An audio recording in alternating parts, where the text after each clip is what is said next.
Discussion किया था विद्युत फ्लक्स पर, ठीक है, जो आपके पास सेकंड चैप्टर का टॉपिक था गाउस और गाउस के नियम के अनुप्रयोगों का। उसके अंदर पहला अपने पास टॉपिक था विद्युत फ्लक्स। आज अपन डिस्कशन करते हैं कि आवेशों का वितरण या आवेश का वितरण की सतह पर किस प्रकार से हो सकता है। ठीक है, तो देखो आवेश वितरण या तो हो सकता है असतत रूप से या हो सकता है सतत रूप से। लेकिन असतत में क्या होता है, असतत में आपके पास कोई नहीं है कि एक आवेश यहां पर हो सकता है, यहां पर हो सकता है, इस तरह से तो ऐसी वस्तु होती नहीं है। जैसे आपके पास मान लो असतत आवेश वितरण की बात करूं तो एक वस्तु है आपके पास, ये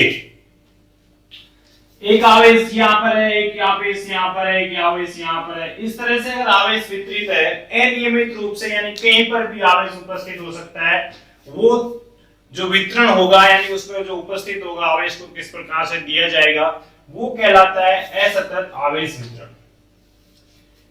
एक होता है सतत आवेश वितरण, उसके अंदर आवेश आपके पास काफी सारे होंगे किसी वस्तु में, लेकिन वो क्या होंगे, नियमित रूप से उपस्थित होंगे, यानी कि पास पास काफी सारे आवेश क्या होंगे, इस तरह से क्या होगा, वितरित होगा, यानी कि सभी जगह समान रूप से हो सकता है, नियमित रूप से व्यवस्थित हो सकते हैं। तो वो जो आवेश का वितरण होता है वो कहलाता है सतत आवेश वितरण।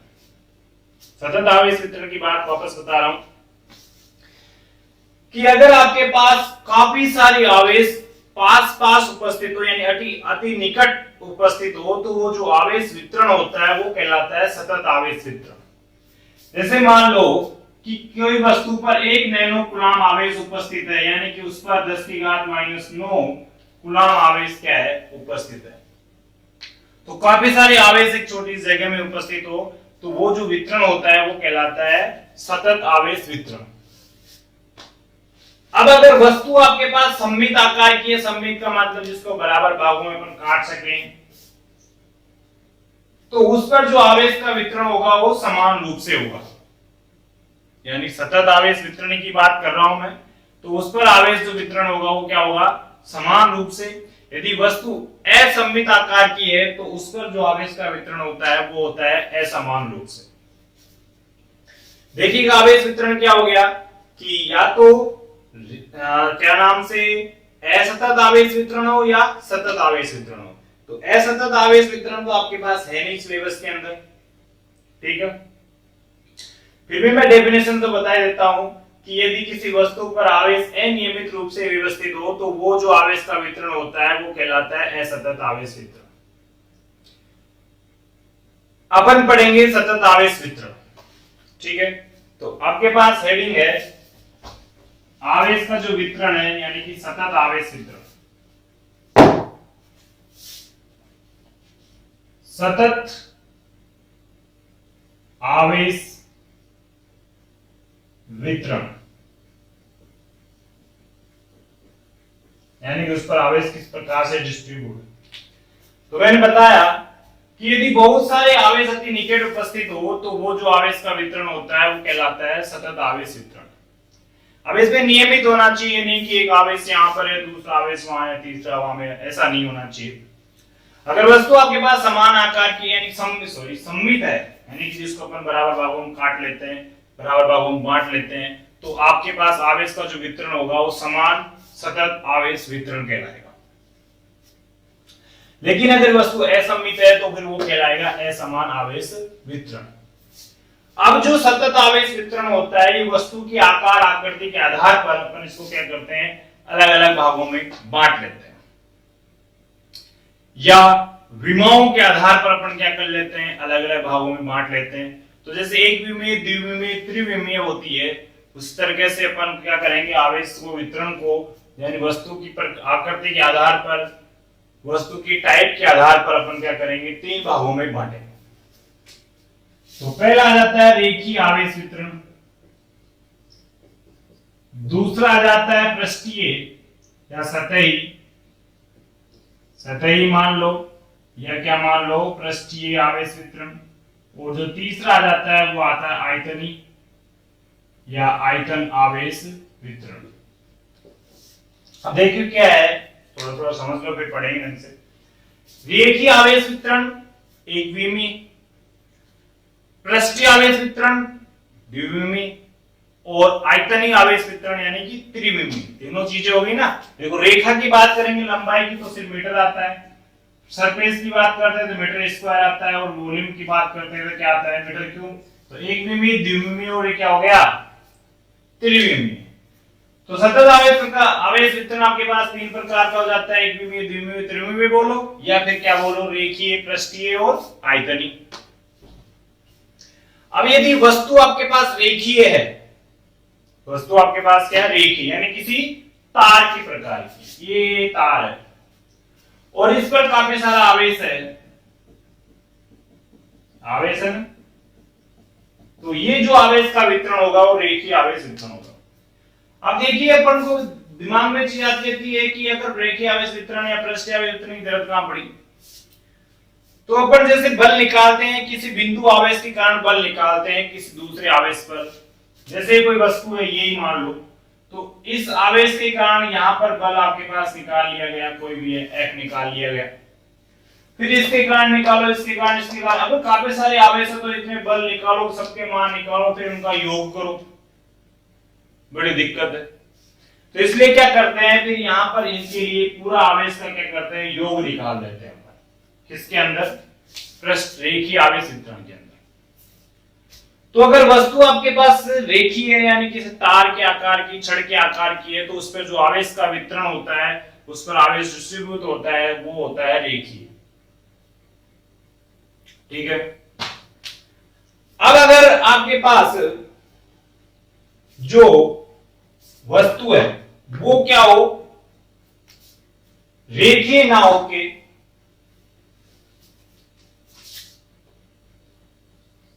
कुछ इस तरह की हो, यानी जिसके अंदर आयतन तो नहीं हो लेकिन ऐसे सतह हो, पृष्ठ हो, जैसे कोई प्लेट, ठीक है, कोई पट्टी का हो, तो उस पर जो आवेश वितरण होगा वो होगा फिर कौन सा, पृष्ठीय आवेश वितरण।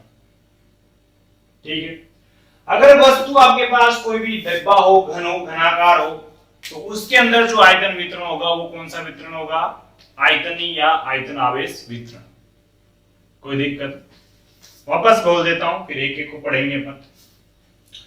देखो आवेश और वितरण आपके पास दो प्रकार के हो सकते हैं, असतत आवेश वितरण या सतत आवेश वितरण। असतत की बात करें तो आपके पास जब दो या दो से अधिक आवेश किसी वस्तु पर अनियमित रूप से, यानी कि एक आवेश यहां पर है, एक आवेश यहां पर है, एक आवेश यहां पर है, तो वो जो आवेश वितरण हो जाता है वो हो जाता है असतत आवेश वितरण। इस पे अपन डिस्कशन नहीं करेंगे क्योंकि आरबीएससी के अंदर इसका कोई रोल नहीं, अपन सिर्फ बात करेंगे सतत की। अब सतत आवेश वितरण यानी कि अगर कोई वस्तु है जिस पर काफी सारे आवेश एकत्रित है, पास पास, अति निकट निकट काफी सारे आवेश वितरित है, तो वो जो आवेश वितरण होगा वो सतत आवेश वितरण, यानी इस तरह से आवेश होगा, वितरण क्या हो गया, सतत आवेश वितरण। सतत आवेश वितरण आपके पास तीन प्रकार का हो जाता है, एक विमीय या रेखीय, द्विविमीय या बोलो पृष्ठीय सतही, त्रिविमीय या आयतनीय आवेश वितरण। ठीक है। एक विमीय कब होगा, जब वस्तु क्या हो, रेखीय हो, किसी छड़ के आकार की हो, तार की लंबाई तार जैसी हो। द्विविमीय यानी कोई पट्टिका हो जिसका क्षेत्रफल हो। त्रिविमीय यानी कि इसमें वस्तु क्या हो, घनाकार हो या आयतनीय हो। ठीक है। चलो तो अब अपन पढ़ते हैं ढंग से।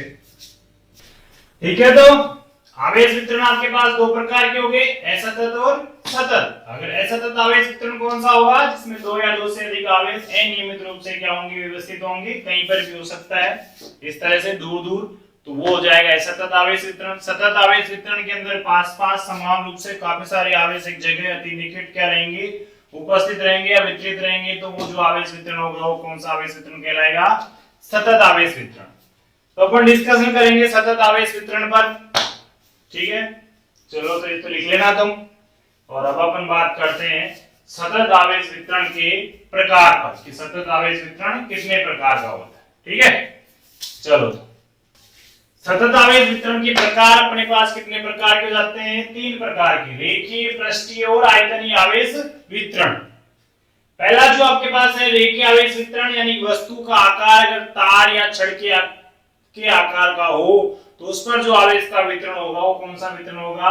रेखीय आवेश वितरण। यानी जब किसी वस्तु यानी तार या छड़ को आवेशित किया जाता है तो दिया गया आवेश उस पर समान या असमान रूप से वितरित हो जाता है।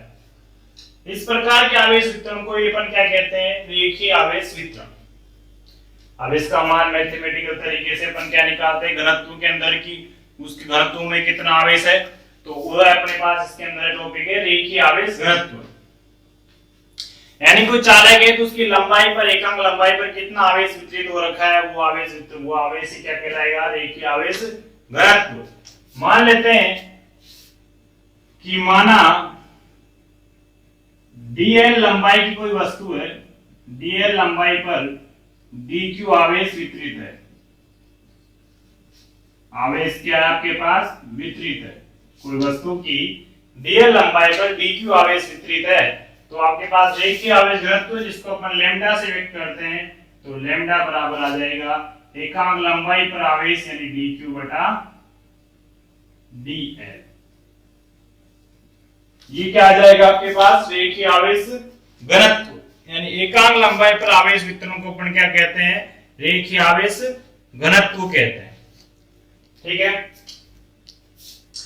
अब अगर इसकी विमा लिखनी हो तो विमा मात्रक लिखना हो तो लिख सकते हो। देखो मात्रक तो क्या हो जाएगा इसका? ये क्या है? आवेश है। जरूर नहीं है आप dq लगाओ, q लिख सकते हो। माना कि l लंबाई पर q आवेश, यानी l लंबाई की वस्तु है जिस पर q आवेश वितरित कर रखा है तो q बटा l, वो कोई दिक्कत नहीं है, इशू नहीं है। ठीक है। मात्रक क्या हो जाएगा? कूलाम प्रति लंबाई के लिए मीटर, तो कूलाम प्रति मीटर क्या आ जाएगा? इसका मात्रक आ जाएगा। तो पहला टाइप हो गया आपके पास रेखीय आवेश वितरण और रेखीय आवेश घनत्व। यानी रेखीय आवेश घनत्व का रेखीय आवेश कितना है उसका मान निकालना चाहते हैं तो अपन किससे निकालेंगे? इससे।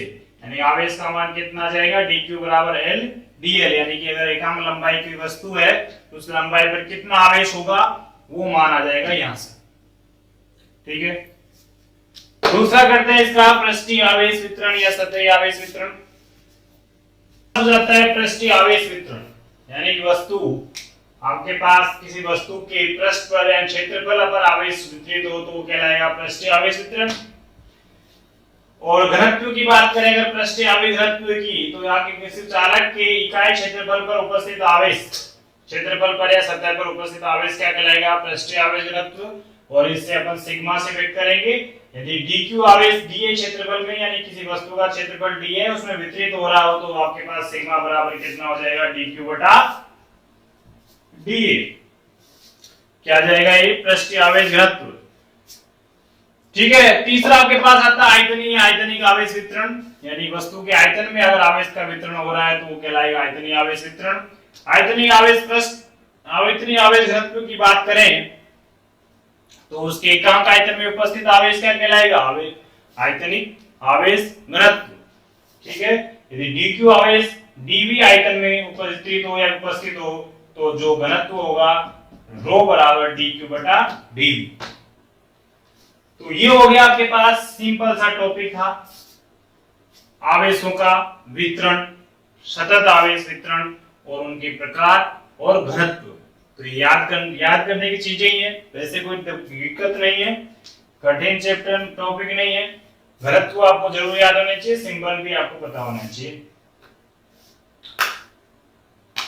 नेक्स्ट क्लास में मैं टॉपिक लेकर आऊंगा कि सतत आवेश वितरण के कारण किसी चालक पर अगर आवेश का वितरण हो रहा है तो सतत आवेश वितरण यानी तीनों ही प्रकार के कारण उस पर बल और तीव्रता यानी कि विद्युत क्षेत्र की तीव्रता कितनी होती है वो अपन नेक्स्ट क्लास में ज्ञात करेंगे। यानी आवेश वितरण के कारण विद्युत बल व विद्युत क्षेत्र।